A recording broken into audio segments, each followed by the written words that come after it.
বর্ষার দিনে ছাদ বাগানে জবা ফুল আর নীলকণ্ঠ ফুল একসাথে দেখলে মনটা ভালোই হয়ে যায়। মনে হয় যেন শিব পার্বতী একই সঙ্গে রয়েছেন। নমস্কার বন্ধুরা, আমি শর্মিষ্ঠা আবার একটা ব্লগ নিয়ে তোমাদের সাথে শেয়ার করতে চলে এলাম। তোমরা দেখো আর না দেখো, নয়তো স্কিপ করেই হয়তো বেরিয়ে যাও, তাও নির্লজ্জের মতো আমি ঠিক ব্লগ নিয়ে চলে আসি তোমাদের সাথে শেয়ার করব বলে। আজকে বৃহস্পতিবার, ছেলে আজকে স্কুলে যেতে নাড়াচ্ছিল। গতকাল গাটা একটু ছ্যানছ্যান করছিল বলে ও বলেই বসলো আমি আর যাব না, ভাল লাগছে না আজকে স্কুলে যেতে। তো বলে কয় মায়ের শাড়িটাকে টান মেরে গায়ে দিয়ে শুয়ে পড়েছে। কিভাবে যে ওকে ডেকে তুলেছি সে আমিই জানি। আজ সোয়াবিনের তরকারি করব, একটু ঝালঝাল করেই করব, এক পদেই সেরে ফেলব। বৃহস্পতিবার এমনিতেই কাজের চাপটা বেশি থাকে। রান্না করতে করতে মনে পড়ল, ছোটোবেলায় যখন শরীর খারাপ হতো আমিও এরকম মায়ের পিছন পিছন ঘুরঘুর করতাম।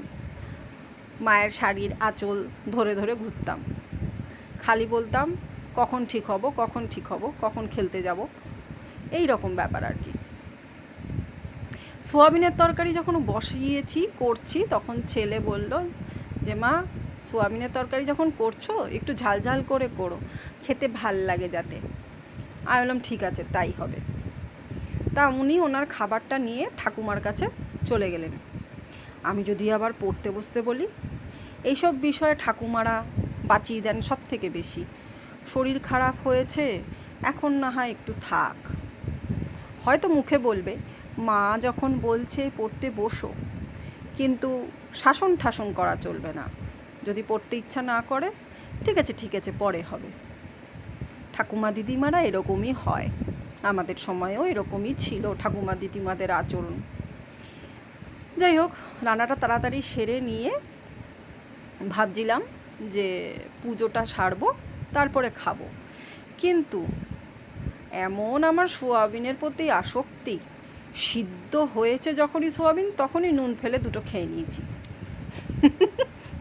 ছেলেকে খাবার বেড়ে দিয়েছি, ছেলে যাতে খেয়ে নেয় তাড়াতাড়ি, কিন্তু উনি আমার সাথে বসে আর খাবেন না। উনি খাবার নিয়ে চলে গেলেন ওনার ঠাকুমার সাথে খেতে। আজকে ঠাকুমাকেই পেয়েছে।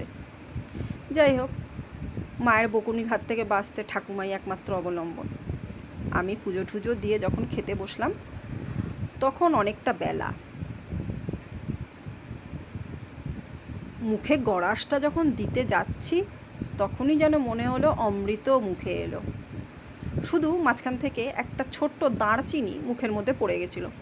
ফোড়নে যখন দারচিনি দিয়েছিলাম তখন সেই দারচিনিটা আর ছাঁকিনি, ওর মধ্যেই সোয়াবিনটা দিয়ে দিয়েছিলাম। এমনি একটু গোলমরিচ ছিটিয়ে দিলেই ঝাল হয়ে যায়, তবুও লঙ্কা দিয়ে করেছিলাম, কাঁচা লঙ্কাও একটু দিয়েছিলাম। খেতে দারুণ হয়েছে, না রসা হয়েছে না কষা হয়েছে, কিন্তু টেস্টি হয়েছে। এই রকম খাবার মনোপুতভাবে খেতে পারলে আর কি চাই। ব্লগ তোমাদের কেমন লাগছে অবশ্যই জানিও, আর যদি ভালো লাগে তাহলে লাইক, শেয়ার, সাবস্ক্রাইব করে দিও। আমি শান্তি মনে খাই, তোমরাও ভালো থাকো।